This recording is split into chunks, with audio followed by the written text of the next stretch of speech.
Chapitre 4 Les tentations de l'homme sanctifié. Comment un homme mort au péché peut-il être tenté? Me demandait il y a peu de temps un chrétien sincère mais non sanctifié. Si les penchants mêmes et les dispositions au péché sont détruits, que reste-t-il en l'homme qui puisse répondre aux sollicitations du malin? Tout homme doit en venir à se poser la question tôt ou tard. Lorsque Dieu m'en indiqua la réponse, il répandit une grande clarté sur ma route, me rendant capable de vaincre Satan dans maintes batailles rangées. Les tentations ordinaires aux autres hommes n'éveillent plus d'écho chez le croyant véritablement sanctifié et mort au péché. Ainsi que Paul le déclare, il ne lutte pas contre la chair et le sang, contre les tentations sensuelles, charnelles et mondaines qui exerçaient précédemment un si grand pouvoir sur lui, mais contre les dominations, contre les autorités, contre les princes de ce monde de ténèbres, contre les esprits méchants dans les lieux célestes. Éphésiens 6, verset 12. S'il était autrefois adonné à la boisson, la tentation de s'enivrer ne l'effleure plus. S'il était autrefois orgueilleux et vain, prenant plaisir au luxe des vêtements et des bijoux, l'éclat trompeur, la vaine pompe et la gloire de ce monde ne l'attirent plus, car ses affections vont aux choses d'en haut, et non à celles qui sont sur la terre. Colossiens 3, verset 2. Ces dernières n'ont désormais pas plus d'attrait pour lui que les breloques de métal, les plumes d'aigle, les tatouages d'un peau rouge. S'il aspirait autrefois aux honneurs et à la louange des hommes, il les considère comme de la boue et des scories, aujourd'hui qu'il peut gagner Christ et obtenir l'honneur qui vient de Dieu seul.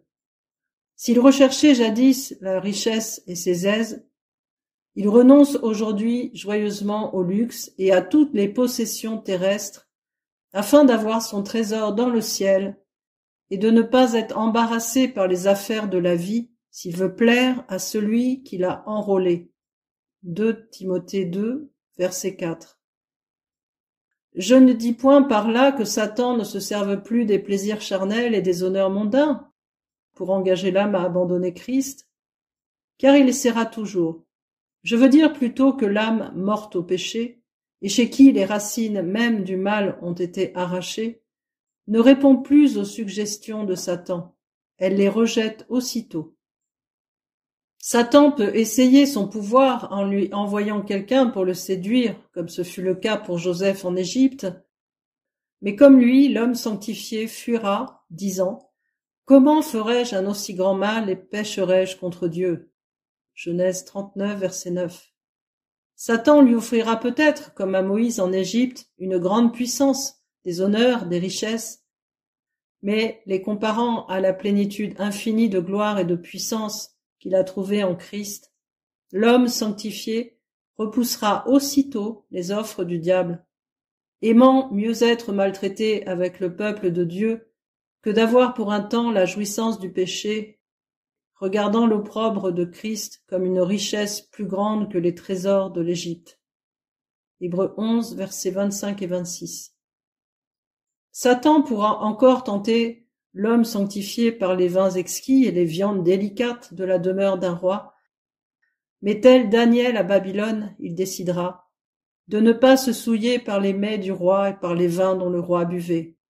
Daniel 1, verset 8.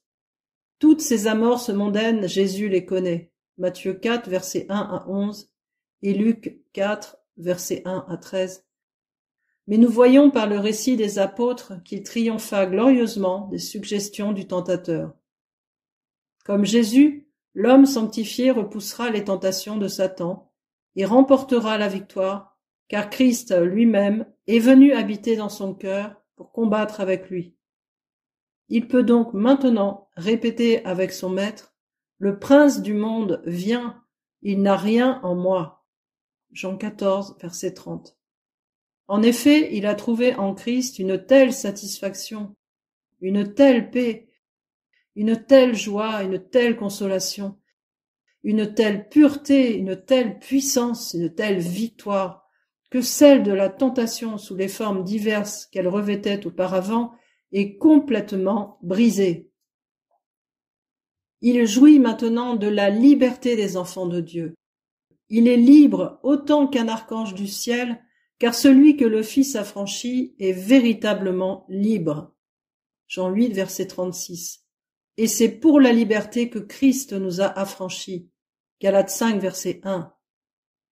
Mais si l'homme sanctifié, affranchi par le Christ, n'a plus à combattre contre les anciennes passions mondaines et les appétits charnels, il doit cependant soutenir une lutte constante contre Satan pour conserver cette liberté.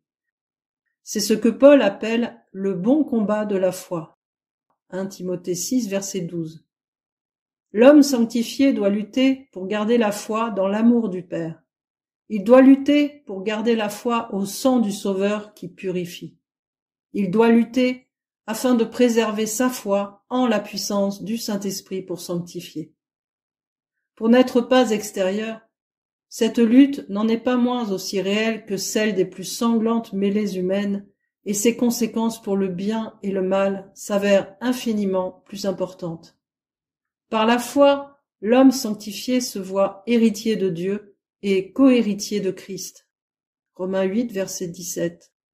En toute chose, son Père céleste et son héritage céleste deviennent pour lui de telles réalités que l'influence des choses invisibles surpasse celle des choses qu'il perçoit de ses yeux, entend de ses oreilles et touche de ses mains.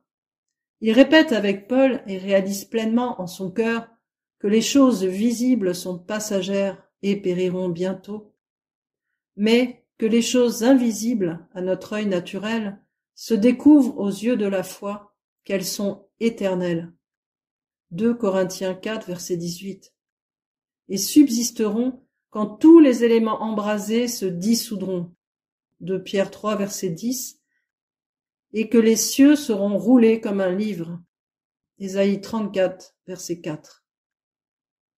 Or, par leur nature même, ces choses ne peuvent se révéler qu'à la foi. Mais aussi longtemps que l'homme sanctifié les tient fermes, la puissance de Satan ne s'exerce pas sur lui. Le diable le sait très bien. C'est pourquoi il entreprend une attaque systématique contre la foi de l'homme nouvellement sanctifié. Lorsque la conscience de ce dernier sera aussi paisible que celle d'un ange, Satan l'accusera d'une transgression volontaire de la loi de Dieu, sachant que, s'il parvient seulement à lui faire écouter cette accusation et à lui enlever la foi au sang de Jésus qui purifie, il le tient à sa merci. Satan accusera ainsi l'homme sanctifié pour le persuader ensuite que ce n'est pas lui, mais le Saint-Esprit qui le condamne. Il est l'accusateur des frères. Apocalypse 12, verset 10. Il y a toutefois ici une différence essentielle à observer. Le diable nous accuse de péché. Le Saint-Esprit nous convainc à cause du péché. Si je mens, si je m'enorgueillis ou viole un des commandements de Dieu, le Saint-Esprit me condamne aussitôt. Satan m'accuse quand je n'ai pas de péché et qu'il ne peut prouver ses accusations. Par exemple, un homme sanctifié parle à un pécheur au sujet de son âme et le supplie de fuir la colère à venir en donnant son cœur à Dieu. Mais le pécheur refuse. Alors, Satan commence à accuser le chrétien. Si tu avais su parler à ce pécheur comme il convenait, il serait sûrement venu à Dieu. Inutile d'argumenter avec le diable. La seule chose à faire est de rejeter son accusation, de venir au Sauveur avec cette prière. Seigneur, tu sais que je fais ce qui était en mon pouvoir. Si je me suis trompé ou que je n'ai pas trouvé les mots qu'il fallait, je crois que ton sang me purifie en ce moment. Si dès le début des accusations de Satan, l'homme résiste de cette manière, sa foi remportera une victoire. Il se réjouira de savoir que le sang de Jésus l'a purifié et que la puissance du Saint-Esprit le garde. Mais s'il écoute le diable jusqu'à ce que sa conscience et sa foi en soient l'une et l'autre atteintes, il lui faudra du temps pour retrouver la force qui le rendra capable de pousser des cris de joie et de triompher de la puissance de l'ennemi. Quand Satan aura ébranlé la foi de l'homme sanctifié, il attaquera ce qui est l'essence même de Dieu. Il lui suggérera que le Père ne l'aime pas de cet amour puissant qu'il avait pour son Fils, contrairement aux affirmations positives de Jésus. Ensuite, il suggérera peut-être que le sang de Christ ne le purifie pas de tout péché, que le Saint-Esprit ne peut garder, ou du moins ne garde personne sans tache et sans reproche, et qu'après tout, il n'est pas de vie sainte dans ce monde. La foi ainsi touchée, la prière secrète de l'homme sanctifié perdra une grande partie de la bénédiction qui lui est assurée. Son ardent désir d'agir sur les âmes s'émoussera. La joie de rendre témoignage à Christ diminuera, et la sécheresse du langage remplacera son brûlant témoignage. La Bible cessera d'être une source constante de force et d'inspiration.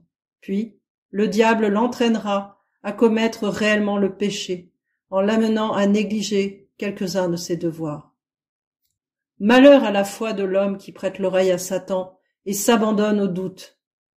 S'il ne crie pas à Dieu de toute son âme, s'il ne sonde pas sa Bible pour connaître la volonté de Dieu et chercher ses promesses, plaidant jour et nuit comme Jésus, qui, dans les jours de sa chair, présentait avec de grands cris et avec larmes des prières et des supplications à celui qui pouvait le sauver de la mort. Hébreux 5, verset 7.